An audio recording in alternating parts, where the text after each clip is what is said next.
Bom dia, turma! Hoje nós vamos dar continuidade à disciplina Nutrição e Dietética e o tema é leite, queijo e iogurte. Bom, o leite é o produto da secreção das glândulas mamárias das fêmeas dos mamíferos. Dispersão coloidal de proteínas em emulsão com gorduras em uma solução de minerais, vitaminas, peptídeos e outros componentes. O seu valor nutritivo contém muitos nutrientes, podem se destacar proteínas, carboidratos, lipídios, vitaminas, em especial a vitamina A, e minerais como cálcio, magnésio, potássio, sódio e fósforo. As proteínas que estão presentes neles, lactoalbuminas, lactoglobulinas, caseína, que estão presentes no soro do leite. Já os carboidratos, lactose, que é um disacarídeo que se transforma em glicose e galactose pela digestão. E o lipídio, a gordura do leite, é triacilglicerol com ácidos graxos saturados e insaturados, fosfolipídios e esteróis. Seu processamento. As formas mais comuns são a pasteurização e a ultrapasteurização, que é o HT. Além do processamento térmico, os leites são submetidos à homogeneização com a finalidade de impedir a separação da gordura do leite. Impedir que a solução, no caso, fique com duas fases. A parte mais densa suba e fique bastante com água na parte de baixo. Então, quando a gente vai colocar um copo de leite, a gente vê que não existe essa separação, porque passa pelo processo de homogeneização, evitando essa separação. Bom, a pasteurização é a combinação de tempo e temperatura para destruir os micro-organismos patogênicos e reduzir assim o número total de bactérias. O leite é aquecido de 72 a 76 graus Celsius por 15 a 20 segundos e depois é resfriado. Então existe um choque térmico, para evitar, ou seja, para destruir os patógenos presentes no leite. Sendo assim, a pasteurização é uma técnica de conservação do leite. A ultrapasteurização é um aquecimento do leite de 130 a 150 graus Celsius por 2 a 4 segundos com resfriamento imediato, destruindo assim todos os micro-organismos. Então a ultrapasteurização é uma técnica mais eficaz em relação a isso. A homogeneização é a redução do tamanho dos glóbulos de gordura presentes no leite, tornando-o homogêneo, e impedindo assim a separação da gordura, como eu já falei. Aí nós vamos observar os tipos de leite. O leite comumente comercializado é o leite da vaca, é o mais comum, que a gente está utilizando no nosso dia a dia, submetidos a diferentes processos industriais, visando assim a sua maior conservação. O leite pasteurizado, ele é tratado, livre de bactérias, e deve ser armazenado e transportado sob refrigeração. Existe o leite tipo A, que ele é envasado em grande leiteira de elevada qualidade microbiológica. O leite tipo B, ele é extraído por ordenha mecânica de média qualidade microbiológica. E o leite de tipo C, de baixa qualidade microbiológica e pode ter sido utilizado a ordenha manual. O leite tipo C é muito difícil, a gente encontra mais hoje nos supermercados, mas ainda existe aqueles leites de saquinho. Por isso que o leite de saquinho era recomendado ferver antes de consumir, Aí nós temos o leite UHT, que é o que a gente utiliza mais, são os leites em caixas, São submetidos ao processo de ultrapasteurização. Então são os mais recomendados para consumo. Nós temos também o tipo de leite, de acordo com a quantidade de gordura, como o leite semidesnatado, é retirado parcialmente a sua gordura. Já o leite desnatado é retirado praticamente toda a sua gordura. Nós temos também o leite em pó, que é tratado termicamente, ele é desidratado e de boa qualidade microbiológica. Nós também temos o leite fermentado, que é um produto desnatado e fermentado pelos lactobacilos, que são as bactérias que vão atuar na defesa do sistema digestório e na regulação das funções intestinais. O leite fermentado, nós temos como exemplo, nós temos o Yakult, é uma marca, mas é um exemplo de leite fermentado que é muito conhecido.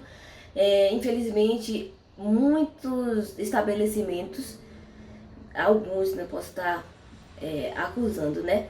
Faz o quê? Durante o período da noite, desliga os freezers e isso existe o quê? Uma variação de temperatura. Essa variação, infelizmente, faz com que os lactobacilos morram.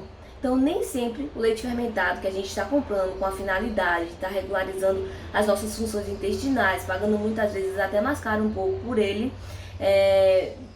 vai estar o produto da maneira apropriada, né, como a gente gostaria que fosse por conta dessas situações. Então, se ocorrer variação de temperatura, os lactobacilos vão morrer. O leite condensado é um leite integral pasteurizado, desidratado, parcialmente com adição de açúcar e indicado para preparações culinárias. Existe o leite modificado, que ele pode receber acréscimos ou redução de alguns nutrientes, como uma quantidade maior de cálcio, né? O creme de leite é um produto produzido a partir da nata, que é a parte gordurosa do leite integral, e por meio de evaporação e centrifugação. Existem dois tipos: o industrial, que é utilizado na fabricação da manteiga e está disponível para o consumidor. As modificações que podem ocorrer, né, no produto, no leite.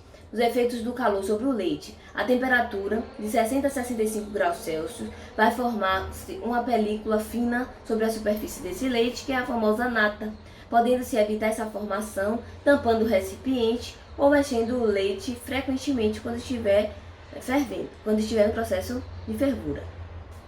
Os efeitos do ácido sobre o leite fresco, sobre a ação das bactérias que produzem ácido lático, há uma precipitação da caseína e aí vai se formar o que chamamos de coalhada, né? Então forma-se aquela nata, uma quantidade maiorzinha, que é a coalhada. Os alimentos que produzem agentes ácidos como vinagre, limão, laranja, podem provocar a coagulação do leite. Esse processo é muito utilizado para a gente estar produzindo o queijo, alguns tipos de queijo, ou também fazendo iogurtes, né? E doce de leite, chamado de ambrosia, conhecido como ambrosia, é feito com esse processo. Então, pinga-se umas gotas de ácido e aí o leite vai coagular, formando aquelas bolas. Nós temos uma reação de Maillard que é realizada com a cocção na presença do ácido, vai provocar o coalhar do leite. A lactose e as proteínas reagem formando pigmentos escuros nas películas formadas e provocam uma mudança de sabor.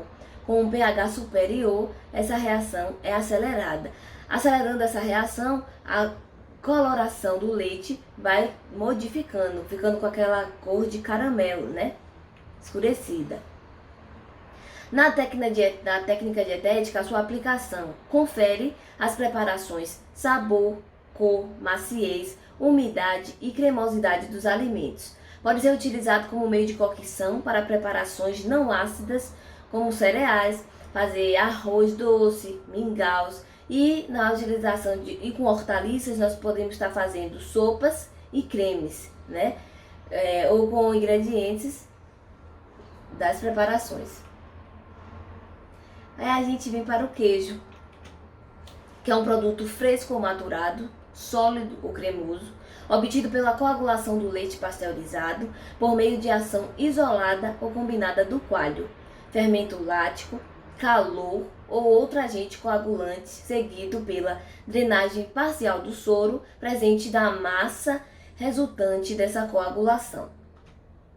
A sua classificação, ele pode ser classificado em queijo fresco, está pronto para consumo logo após a sua fabricação, e o queijo maturado, que é submetido ao processo de cura. Então ele fica durante um período, né, maturando para depois ir para consumo.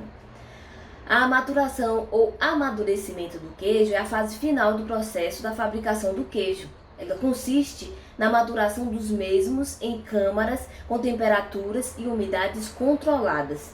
A maturação adequada confere aos queijos aroma, consistências e texturas características de suas variedades. Os grupos de queijos são 4 grupos de queijos de acordo com a quantidade de umidade presente na massa. Existem os queijos moles, como requeijão e queijo cremoso, tipo creme cheese, os semi-moles, que sua consistência são intermediárias, como a mussarela e o roquefort.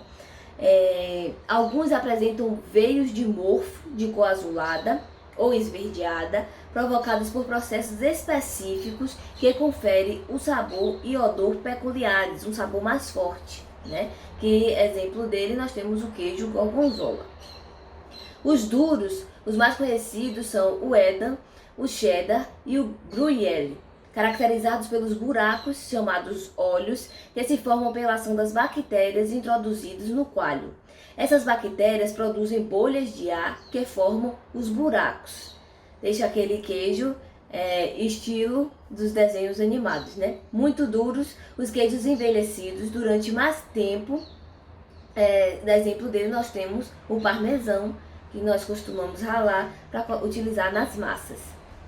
Os tipos de queijo nós temos o prato, queijo de Minas, ricota, requeijão, catupiry, parmesão, mussarela, provolone, gorgonzola, gouda, brie, camembert, edam, cottage, cheddar e o roquefort. Alguns tipos, né? A sua conservação deve ser sempre conservado sob refrigeração. Os queijos brancos, que são queijos frescos, como o requeijão, a ricota. E como o queijo é um alimento vivo, que sofre constante ação dos micro-organismos, os de massa delicada, como o camembert e o roquefort, não devem ser guardados em geladeiras, pois o frio vai agir, né, em relação aos micro-organismos, alterando a sua consistência e o seu sabor. Os de massa meio dura devem ser conservados por mais tempo em local arejado e fresco. Aí nós vamos para os iogurtes, que é um leite fermentado, natural ou artificialmente. Uma cultura de fermentos lácteos, lactobacilos bulgáricos e streptococcus thermophilus é adicionado ao leite a uma temperatura de 45 graus Celsius, mantendo-se o leite em incubação. Além do leite, ele é fermentado. Como é, meu Deus? Além do leite e fermento, são empregados a fabricação açúcar, mel, frutas e cereais.